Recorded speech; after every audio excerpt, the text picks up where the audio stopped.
Hello friends, in Maths Standard 10, in chapter number 1, real numbers, in the last chapter we have studied certain, in the last period we have studied certain theorems.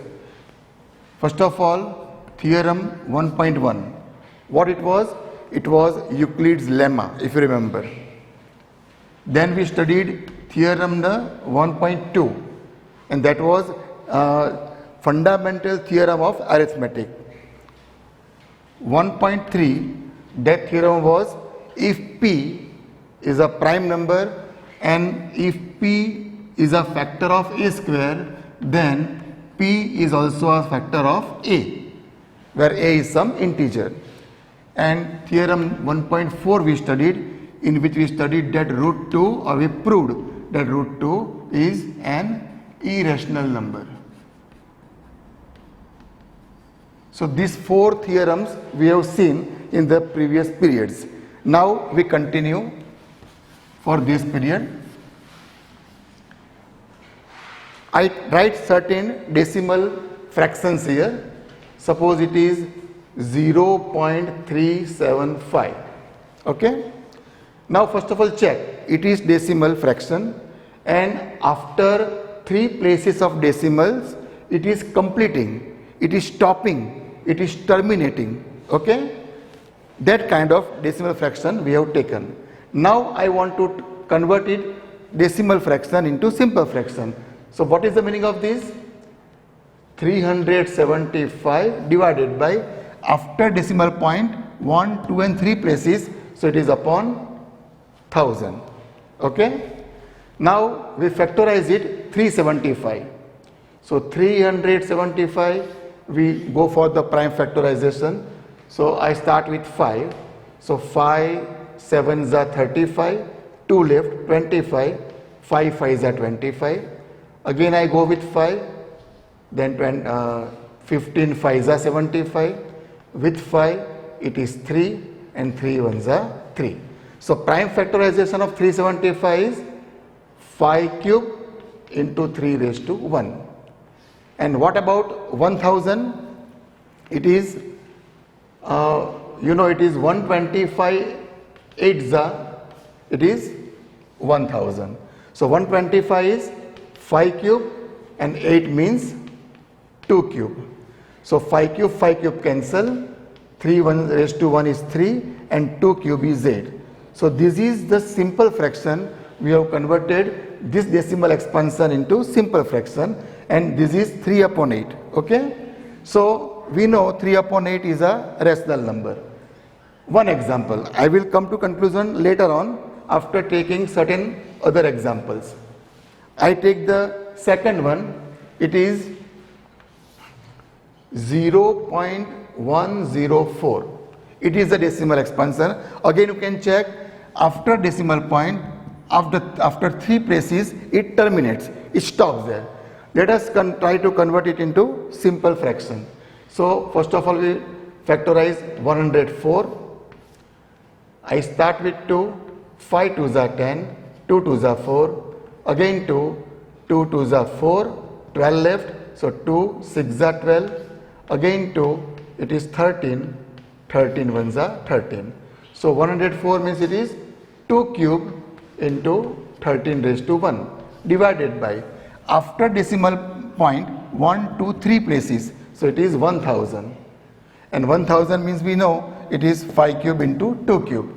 So 2 cube into 13 raised to 1 upon 2 cube into 5 cube.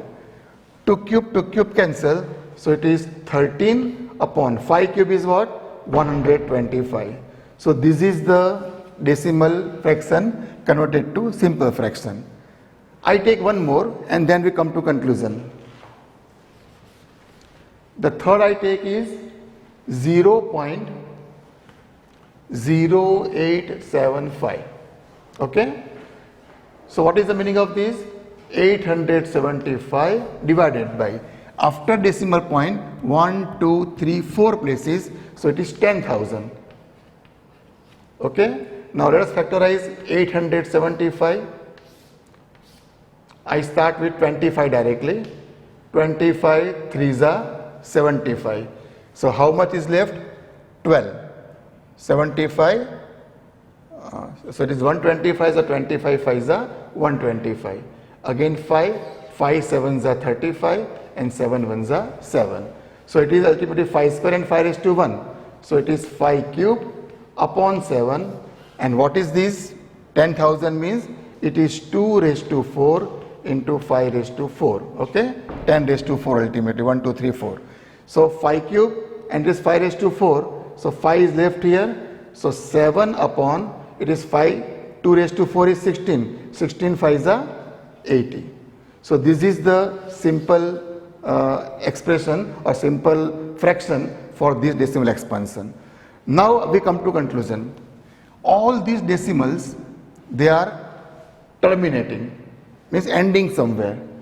And if I try to change them in the simple fraction, then check it is of P upon Q form. All are in the form of P upon Q, and you can check between P and Q there is no common factor. So P and Q are co-prime.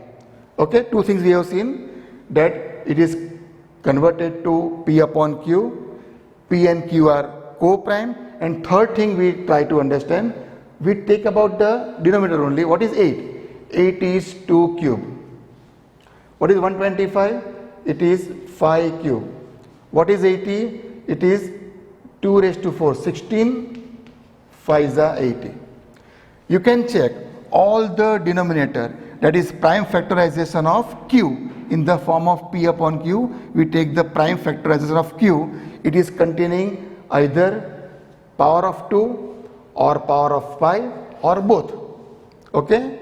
That means if any decimal expansion, that is x is some rational number and the decimal expansion of this rational number terminates, then this number can be expressed in the form of P upon Q, where P and Q are co-prime, and the prime factorization of Q is always in the form of 2 raised to something into 5 raised to something. So it is 2 raised to n into 5 raised to m, where n and m, they are what? Non-negative integer. These many conditions are there. So altogether conditions are formed and we can come to a conclusion of theorem number 1.5.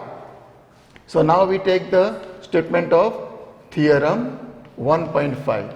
Understand, I say the statement: if x is a rational number whose decimal expansion terminates, then this number can be expressed in the form of P upon Q, where P and Q are co-prime and the prime factorization of Q is of the form 2 raised to n multiplied 5 raised to m, where n and m are the non-negative integer. Such a statement is taken as theorem number 1.5.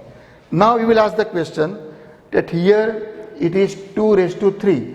Where is 5 raised to m? So 5 is always there, remember. I can show it as 5 raised to 0. It is 5 cube. In 125, 5 cube is there. So where is 2? It is 2 raised to 0. And here both are there, so no need to show. So ultimately, when in the P upon Q, we always get the prime factorization of that Q in the form of 2 raised to n into 5 raised to m. Okay? So from one angle, we have understood and taken it as theorem number 1.5. Now we change the aspect.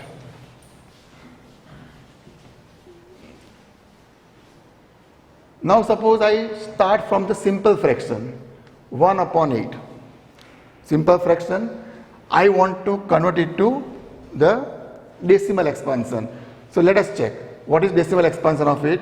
So it is 1 upon 8 means what? It is 2 cube.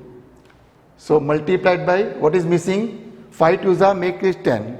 So 5 cube is missing to end the number with 0. So 5 cube upon 5 cube I multiply this fraction with. So ultimately 5 cube upon 5 cube is 1. So when any number is multiplied by 1, there is no change in the value. So I can do it. So ultimately 5 cube 1s are 5 cube and 2 5s are 10 raised to 3. So 5 cube is 125 upon 10 cube is 1000. So it is equal to 3 zeros are there. So after decimal point 3 places should be there, 1, 2, 3 and then decimal point. So this simple fraction we have tried to convert into decimal expansion. We take one more example. Suppose it is 2 upon 125. Okay. So 2. 125 is what? 5 5s are 25, 5s are 125. So it is 5 cube. To end the number with 0, I need 2 cube in the denominator. So make the value of the fraction 1. I also multiply in the numerator by 2 upon 3. So it is ultimately 2 raised to 4 and upon 5 to the 10 raised to 3 is 1000. So 2 raised to 4 is 8 upon 1000. So now it is 1, 2 and 3 0. So 1, 2, 3 and then decimal point. So this is how we can convert the simple fraction into decimal fraction. Okay. 2 raised to 4 is 16. So it is 1, 2, 3 and 4. 0.0016 is the correction. Okay. We take one more example. 9 upon 80. Okay. 9 and 80 means what? 16 5s are 80. 16 means 2 raised to 4 and 5 raised to 1. Here to end number with 0, 2 raised to 4 is there. I also need here 5 raised to 4. So how much is lacking? 5 cube upon 5 cube. Okay. So ultimately it is 2 raised to 5s are 10 raised to 4 and on the upper side it is 5 cube is 125 into 9. So 9 5s are 45, 4 carry forward, 9 2s are 18 and 4, 22, 2 carry forward, 9 1s are 9 and 2, 11. So it is 1125 upon 10 raised to 4. So 1125, 10 raised to 4 means 1, 2, 3, 4 zeros. So after decimal point there should be 4 places. So 1, 2, 3, 4 and then decimal places. Here 1000. Okay. So this is the correction. So now you can check in all the 3. We started with the decimal, the simple fraction. It was in P upon Q form. Now what is 8? 8 is 2 cube, means into 5 raised to 0. 125 means it is 5 cube. It was multiplied 2 raised to 0. And here 80, we were having both the powers 2 raised to 4 into 5 raised to 1. So now we think the converse of this theorem 1.5, that if x is a rational number of the form P upon Q, every number is in the form of P upon Q, and if the prime factorization of Q is in the form of 2 raised to n into 5 raised to m, where n and m are the non-negative integer, then the decimal expansion of that rational number always terminates. That you can check. So here we come to the theorem number 1.6. The statement is like this: if x is a rational number of the type P upon Q, where the prime factor of Q is in the form of 2 raised to n multiplied 5 raised to m, where n and m are the two non-negative integers, then the decimal expansion of that fraction is always terminating, means ending somewhere. So this is your theorem number 1.6. Okay. Now we try to take one more idea. Here, as the decimal in the simple fraction, suppose in the denominator the factorization of q is not in the form of 2 raised to n into 5 raised to m. So q is not in this form. That what happens? We take only one example. Suppose 1 upon 7. Here you can check 7 is not a power of 2 or 5. Let us perform the division. 1 divided by 7. So no division 0, extra 0, so decimal point. 7 ones are 7. So 3. Now it is 30. 7 4s are 28. 2, 20.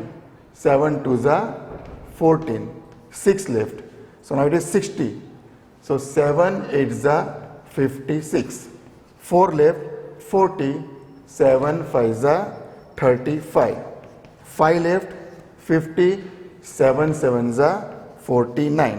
1 left, so 10. You can check again 10 reappears here. That means if I divide further, I am going to receive this block 1, 4, 2, 8, 5, 7. Again it will be repeating. So this group of numbers is going to repeat. So ultimately I can write in this form 0.142857142857 ... Okay. So this group of number is repeating. So I can show it as this symbol 0.257 and this whole zone is repeating. So this is a repeating zone. So I think 8 is missing here. 1, 4, 2, 8, 5, 7. 1, 4, 2, 8, 5, 7. So 1, 4, 2, 8, 5, 7. So this zone is repeating. So now what we can conclude? If in the number p upon q form, though it is a rational number, but the prime factorization of q is not in the form of 2 raised to n into 5 raised to m, then the decimal expansion of that simple fraction is not terminating and it is repeating or it is recurring. So that is the statement for theorem 1.7. I repeat the statement. If a number 1 upon 7 is a rational number whose prime factorization of q is not in the form of 2 raised to n into 5 raised to m with the given condition that n and m are non-negative integers, then the decimal expansion of that fraction is not ending, means not terminating, but it is repeating. It is statement of theorem number 1.7. So for this period it is okay. In the next period we will learn further. Thank you very much.